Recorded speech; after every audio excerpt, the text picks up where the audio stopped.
हितने सहितं साहित्यं साहित्यस्य भावः इति साहित्यम।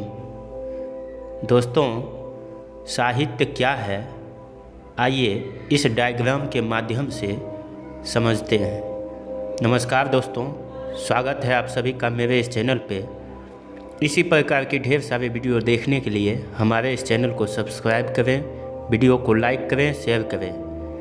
तो चलिए सीधे वीडियो की ओर चलते हैं। तो दोस्तों, आइए समझते हैं साहित्य क्या है। साहित्य सौ जोड़ हित बराबर साहित्य, अर्थात जिसमें सबका हित छुपा हो उसे साहित्य कहते हैं। साहित्य के 3 भाग हैं, लेकिन उससे पहले हम इसकी परिभाषा को समझेंगे कि आखिर साहित्य कहते किसको हैं। चलिए उसकी परिभाषा को समझते हैं। दोस्तों, जो सबके हित की बात करे वो साहित्य है। संपूर्ण चराचर में जितने भी चर अचर जीव प्राणी हैं, सबके हित की बात जो करे वही साहित्य है। साहित्य जीवन को समृद्ध तथा विख्यात करता है। साहित्य का मुख्य काम हमारे जीवन में बदलाव लाना है। हम पहले जैसे होते हैं, साहित्य पढ़ने के बाद उसमें परिवर्तन हो जाता है। जैसे आपने कोई फिल्म देखी होगी, तो फिल्म देखने से पहले आप जो होते हैं, फिल्म देखने के बाद उसमें कुछ न कुछ परिवर्तन हो जाता है। पहले के जैसे आप नहीं होते हैं। फिल्म देखने के बाद आप पहले के जैसे नहीं होते हैं। तो वही जो बदलाव होता है वही साहित्य है, जो आपके जीवन में परिवर्तन लाता है। साहित्य का संबंध सीधे मनुष्य के हृदय से है। साहित्य मनुष्य के हृदय का परिष्कार करता है और साहित्य मनुष्य को जीवन जीने का विवेक देता है। मनुष्य ही साहित्य का लक्ष्य है, अर्थात मनुष्य का निर्माण करना ही साहित्य का लक्ष्य है। दोस्तों, साहित्य किसी भी व्यक्ति के अंदर के प्रेम को उभारता है, सबके प्रति संवेदनशील रहना सिखाता है। साहित्य मनुष्य के चेतना पे कहीं न कहीं खरोंच पैदा करता है। यह व्यक्ति को जागृत करता है। यह व्यक्ति को अपने आसपास की चीज़ों को देखने, समझने, सोचने का नज़रिया, सुंदर नज़रिया पैदा करता है। जो सबसे प्रेम करे, सबके प्रति संवेदनशील बनाने का काम साहित्य करता है। साहित्य शब्द 7वीं 8वीं शताब्दी में प्रयोग में आया था। इसके पहले साहित्य के स्थान पर काव्य का प्रयोग होता था। साहित्य के अंदर कहानी, नाटक, उपन्यास, रिपोर्टाज, जीवनी, निबंध इत्यादि अनेक विधाएं आ जाती है। किंतु काव्य के अर्थ सिर्फ कविता के लिए होता है। विद्वानों के हिसाब से साहित्य क्या है, आइए एक एक करके समझते हैं कि कौन से विद्वान ने साहित्य को क्या कहा है। दोस्तों, प्रेमचंद ने साहित्य को जीवन की आलोचना कहा है। प्रेमचंद ने साहित्य को जीवन की आलोचना कहा है और हजारी प्रसाद द्विवेदी ने मैं साहित्य को मनुष्य की दृष्टि से देखने का पक्षपात करता हूँ। हजारी प्रसाद द्विवेदी ने क्या कहा है? मैं साहित्य को मनुष्य की दृष्टि से देखने का पक्षपात करता हूँ। और आचार्य महावीर प्रसाद द्विवेदी ने कहा, साहित्य ज्ञान राशि का संक्षिप्त कोश है। साहित्य ज्ञान राशि का संक्षिप्त कोश है। बालकृष्ण भट्ट ने कहा, साहित्य जन समूह के हृदय का विकास है। बालकृष्ण भट्ट ने कहा, साहित्य जन समूह के हृदय का विकास है। साहित्य वह काम करता है जिससे समाज, दुनिया खूबसूरत हो, एक दूसरे के प्रति कल्याण की भावना पैदा हो, ये साहित्य का काम है। प्रेमचंद ने एक और अच्छी बात कही है, साहित्य राजनीति के पीछे चलने वाली सच्चाई नहीं है, बल्कि साहित्य राजनीति के आगे मशाल दिखाते हुए चलने वाली सच्चाई है। फिर से समझिएगा, साहित्य राजनीति के पीछे चलने वाली सच्चाई नहीं है, बल्कि साहित्य राजनीति के आगे मशाल दिखाते हुए चलने वाली सच्चाई है, ये प्रेमचंद ने कहा है। दोस्तों, साहित्य हमें एक बेहतर मनुष्य बनाने के लिए प्रेरित करता है कि हम पहले आत्म सुधार करें। साहित्य हमें आत्म मूल्यांकन कराना सिखाता है। साहित्य को समाज का दर्पण भी कहा गया है। ये पॉइंट याद रखिएगा कि साहित्य को समाज का दर्पण कहा गया है।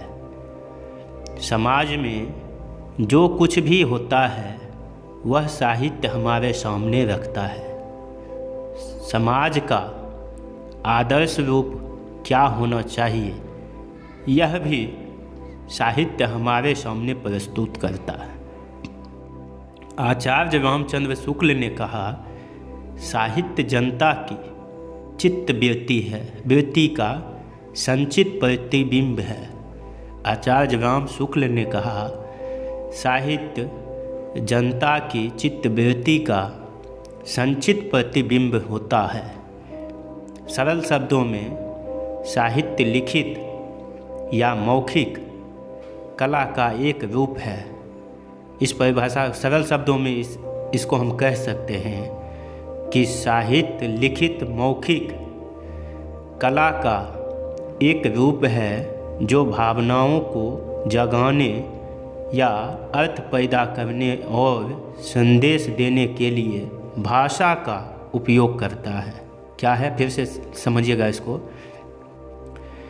कि साहित्य लिखित या मौखिक कला का एक रूप है जो भावनाओं को जगाने, अर्थ पैदा करने और संदेश देने के लिए भाषा का उपयोग करता है। अब आइए इसको किताबी माध्यम से थोड़ा समझते हैं कि किताब में क्या मिलेगा आपको। दोस्तों, अब जो हिंदी साहित्य के इतिहास में दिया गया है साहित्य के बारे में, अभी मैं उसको बता रहा हूँ, गौर से सुनिएगा। सामान्यतः इतिहास शब्द से राजनीतिक व सांस्कृतिक इतिहास का ही बोध होता है। साहित्य सामान्यतः इतिहास शब्द से राजनीतिक व सांस्कृतिक इतिहास का ही बोध होता है, किंतु वास्तविकता यह है कि सृष्टि की कोई भी वस्तु ऐसी नहीं है जिसका इतिहास से संबंध ना हो। अतः साहित्य भी इतिहास से असंबद्ध नहीं है। फिर से समझिएगा कि सृष्टि की कोई भी वस्तु ऐसी नहीं है जिसका इतिहास से संबंध ना हो। अतः साहित्य भी इतिहास से असंबद्ध नहीं है। साहित्य के इतिहास में हम प्राकृतिक घटनाओं और मानवीय क्रियाकलापों के स्थान पर साहित्यिक रचनाओं का अध्ययन ऐतिहासिक दृष्टि से करते हैं।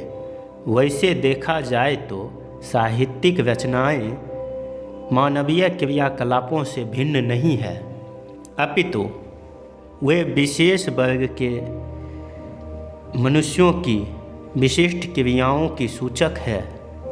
दूसरे शब्दों में साहित्यिक रचनाएं साहित्यकारों की सृजनात्मक क्रियाओं और प्रवृत्तियों की सूचक होती है।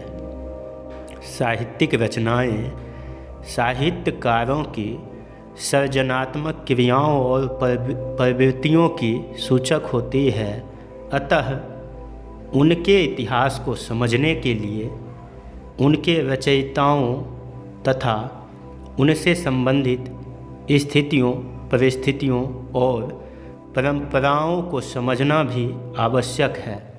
प्रारंभ में जिस प्रकार राजनीतिक इतिहास में राजाओं के जीवन चरित्र एवं राजनीतिक घटनाओं को संकलित कर देना पर्याप्त समझा जाता था, उसी प्रकार साहित्य के इतिहास में भी रचनाओं और रचयिताओं का स्थूल परिचय ही पर्याप्त होता है।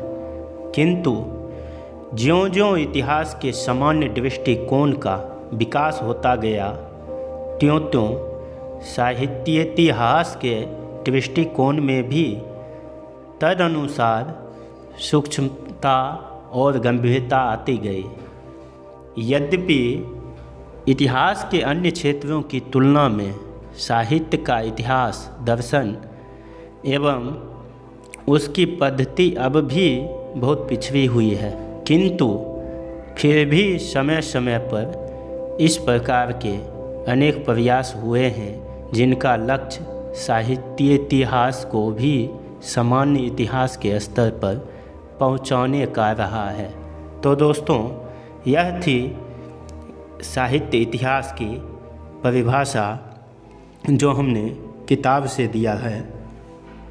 किताब में तो और भी ढेर सारी इसमें लिखी हुई है बातें, लेकिन उतना हम इस वीडियो के माध्यम से नहीं बता सकते हैं। इसको हम छांट के शॉर्टकट में बताए हैं यहाँ पे। अब चलिए साहित्य के बारे में कुछ महत्वपूर्ण पॉइंट समझते हैं। तो दोस्तों, जैसा कि स्क्रीन पर चल रहे डायग्राम को आप देख रहे हैं, उसमें पहला पॉइंट जो है साहित्य के 3 पॉइंट को बनाए हैं। उसमें पहला पॉइंट जो है शब्द अर्थ। इसमें साधारण बोलचाल की भाषा में अगर कहें तो यहाँ शब्द का महत्व कम होता है और अर्थ का महत्व अधिक होता है। शब्द कुछ भी हो, लेकिन अर्थ मायने रखता है।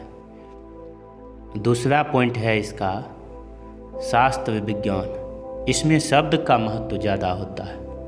अर्थ कुछ भी हो, शब्द मायने रखना चाहिए, शब्द सही होना चाहिए इसमें। और इसमें पहला जो पॉइंट है, इसमें शब्द कुछ भी हो, जैसे लखनऊ को लखनऊ कोई भी बोलते हैं और कोई लखनऊ बोलते हैं, लेकिन वास्तव में लखनऊ होता है। लखनऊ भी नहीं होता है और लखनऊ भी नहीं होता है, लखनऊ होता है, लखनऊ। और इसमें तो पहला जो पॉइंट था उसमें अर्थ समझ में आता है, चाहे बोले कुछ भी, उच्चारण कुछ भी हो, शब्द कुछ भी हो, अर्थ समझ में आ गया कि वो एक जगह है। लेकिन शास्त्र विज्ञान में लखनऊ अगर बोल रहा है तो शब्द इसमें शास्त्र का मायने रखेगा। शब्द उसका लखनऊ जो बोल रहा है वो सही होना चाहिए, ना कि लखनऊ बोले या लखनऊ बोले, वैसे नहीं। लखनऊ जो होता है सही उसका उच्चारण, इसमें शास्त्र मायने रखता है। अब है साहित्य। तीसरा पॉइंट है साहित्य। दोस्तों, इसमें शब्द और अर्थ दोनों का महत्व बराबर होता है। अर्थात शब्द जो सही लिखा है उसका अर्थ भी सही होना चाहिए, बल्कि दोनों प्रतिस्पर्धा में होते हैं। इसमें दोनों प्रतिस्पर्धा में एक दूसरे के होते हैं। अब आइए दूसरा जो डायग्राम है उसमें साहित्य को इसमें भी 3 भागों में बांटा गया है। इसका 3 पॉइंट है। इसका पहला जो भाग है सार्थक उसे कहते हैं। सार्थक का अर्थ होगा, शायद आप समझ ही रहे होंगे सार्थक मतलब क्या, जो सही हो। सार्थक मतलब सीधे तौर पे समझिए कि जो सभी के लिए सही हो, सार्थक, सफल हो, अच्छा हो, जिसका मतलब बहुत बढ़िया हो, सार्थक हो। अब दूसरा इसमें भाग है, दूसरा भाग है सुंदर और रमणीय। इसका अर्थ है कि जो सुंदर लगे और रमणीय मतलब उसमें हम खो जाएं, उसको पढ़ के, उसको सुन के हम रम जाए उसके अंदर।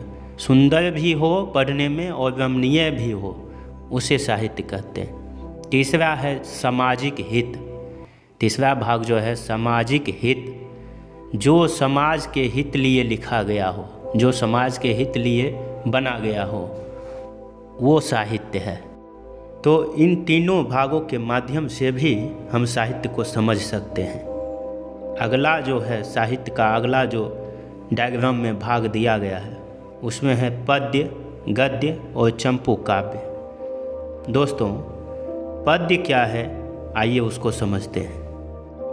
दोस्तों पद्य साहित्य की वह विधा है जिसमें किसी कहानी या मनोभाव को कलात्मक रूप से किसी भाषा के द्वारा अभिव्यक्त किया जाता है। पद्य के अंतर्गत कविताएं, क्षणिकाएं, गीत, दोहा, सोरठा, छंद आदि आते हैं। पद्य को गाकर लयात्मक तौर से पढ़ा जाता है, जैसे रामायण, महाभारत, महाकाव्य आदि पद्य में लिखे गए हैं। अब अगला जो इसका पॉइंट है वो है गद्य। पद्य हो गया, अब है गद्य। दोस्तों गद्य क्या है? गद्य ऐसी रचना है जिसमें रस, छंद, तुक आदि का विधान ना हो। आमतौर पर कहें तो यह बनावटी रचना एवं भाषा है। सामान्यतः मनुष्य की बोलने या लिखने पढ़ने की छंद रहित साधारण व्यवहार की भाषा को गद्य कहा जाता है। अब इसका तीसरा जो पॉइंट है चंपू काव्य। दोस्तों चंपू श्रव्य काव्य का एक भेद है। चंपू श्रव्य काव्य का एक भेद है, अर्थात गद्य पद्य के मिश्रित काव्य को चंपू कहते हैं। फिर से सुनिएगा, चंपू श्रव्य काव्य का एक भेद है, अर्थात गद्य और पद्य के मिश्रित काव्य को चंपू काव्य कहते हैं। अब है साहित्य का गुण। साहित्य को 3 गुणों में बांटा गया है। पहला गुण जो है प्रसाद गुण। दोस्तों प्रसाद गुण उस गुण को कहा जाता है जिस काव्य को सुनकर या पढ़कर हृदय प्रभावित हो, बुद्धि में निर्मलता आए, मन में पवित्रता का एहसास हो, वो काव्य प्रसाद गुण से परिपूर्ण होता है। जैसे प्रभु जी तुम चंदन हम पानी, जाकी अंग अंग बास समानी, प्रभु जी तुम घन बन हम मोरा। इसको सुन के मन में एक पवित्र छवि बनती है और मन में निर्मलता आती है। अगला जो गुण है ओज गुण। आइए इसको समझते हैं कि ओज गुण क्या है। जिस काव्य को पढ़ने या सुनने से हृदय में ओज, उमंग और उत्साह का संचार होता है, उसे ओज गुण प्रधान काव्य कहा जाता है। यह गुण मुख्य रूप से वीर, विभत्स, रौद्र और भयानक रस में पाया जाता है। फिर से समझिएगा, जिस काव्य को पढ़ने या सुनने से हृदय में ओज, उमंग और उत्साह का संचार होता है, उसे ओज गुण प्रधान काव्य कहा जाता है। यह गुण मुख्य रूप से वीर, विभत्स, रौद्र और भयानक रस में पाया जाता है। दोस्तों अब तीसरा गुण जो है माधुर्य गुण, वो क्या है? दोस्तों जिसमें लंबे समासों, लंबे अनुप्रास वाले पदों का प्रयोग ना हो, वहाँ माधुर्य गुण होता है। इसमें श्रृंगार रस, वरुण रस, शांत रस, हास्य रस होता है। यह वैदर्भी रीति से संबंधित है। माधुर्य का शाब्दिक अर्थ है शहद जैसा मीठा। जिस काव्य रचना के पढ़ने या सुनने से पाठक या श्रोता का चित्त द्रवित हो उठता है, वहाँ माधुर्य गुण होता है, अर्थात अंतःकरण को आनंद उल्लास से द्रवित करने वाली कोमल मधुर वर्णों युक्त रचना में माधुर्य गुण होता है। फिर से समझिएगा कि माधुर्य का शाब्दिक अर्थ होता है शहद जैसा मीठा। जिस काव्य रचना के पढ़ने या सुनने से पाठक या श्रोता का चित्त द्रवित हो उठता है, वहाँ माधुर्य गुण होता है, अर्थात अंतःकरण को आनंद उल्लास से द्रवित करने वाली कोमल मधुर वर्णों युक्त रचना में माधुर्य गुण होता है। अब आइए समझते हैं पांचवा भाग जो है साहित्य का, साहित्य की शक्तियाँ। साहित्य की कौन कौन सी शक्ति है, इसको कितने भागों में बांटा गया, आइए समझते हैं। पहला है अभिधा। दोस्तों, अभिधा शब्द से ही अनुमान लगा सकते हैं कि जिसको बोलने या लिखने में कोई विधा नहीं लगाई गई हो, अतः जिसमें कोई विधा नहीं हो, जिसे सरल तथा सीधे शब्दों में बात कही गई हो। शब्द शक्ति का पहला प्रकार है। अभिधा शब्द शक्ति का पहला प्रकार है जो शब्दों के शब्दकोशीय अर्थ का बोध कराती है। इसमें किसी शब्द का सामान्य अर्थ में प्रयोग किया जाता है। इसको समझ लीजिए, इसमें किसी शब्द का सामान्य अर्थ में प्रयोग किया जाता है। अब इसका जो दूसरा भाग है लक्षणा, आइए उसको समझते हैं। इसमें सीधे ना कहकर किसी और से तुलना करना, लक्षणा की जो परिभाषा है कि इसमें जो है गुण है, इसमें सीधे ना कहकर लक्षण करके बताना, किसी और की लक्षण करना, उससे तुलना करना। जैसे मेरा बेटा उसके बेटे से ज़्यादा तेज है, ये हुआ लक्षणा। दोस्तों, तीसरा पॉइंट जो है व्यंजना। इसमें व्यंग के रूप में जो कहा जाए, अर्थात प्रकट करने की क्रिया, कोई भी बात को प्रकट करने की क्रिया को व्यंजना कहते हैं। तो आज की यह चर्चा यहीं पे समाप्त होती है। फिर मिलेंगे अगली वीडियो के साथ। तब तक के लिए वीडियो को लाइक करें, शेयर करें। धन्यवाद, शुक्रिया, फिर मिलेंगे।